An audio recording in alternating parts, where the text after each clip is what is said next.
Hello, this is Dr. Tamsin Astor, your Chief Habit Scientist, and I just got back from an amazing event, the Elite Women Around the World event, which was hosted out at the University of Akron.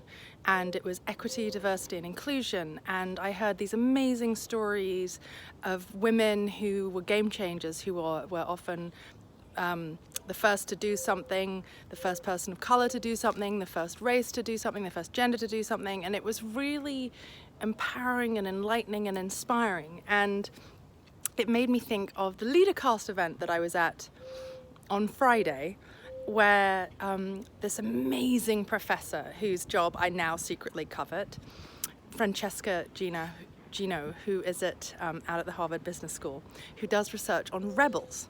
And one of the things that she talked about with rebels is that rebels are authentic.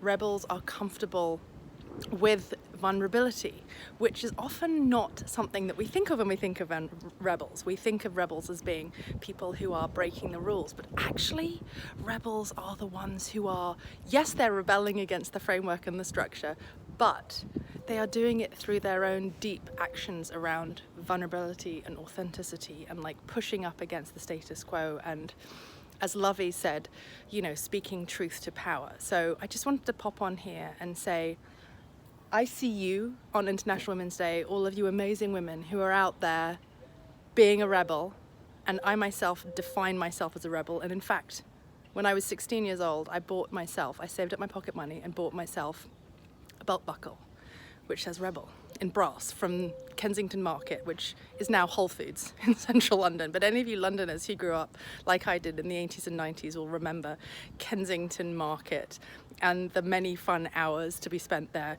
perusing for Doc Martens and silver jewellery and weird clothing and belts and incense and lots of kooky, crazy, fun stuff. So, happy International Women's Day to all of you women who are out there being a rebel, breaking the rules, being vulnerable, being authentic, sharing your story. Because when we take those steps to share our stories and our vulnerabilities and the difficulties that we've been through and what's made us the women we are carving out places for other people. We're making it safer for our daughters.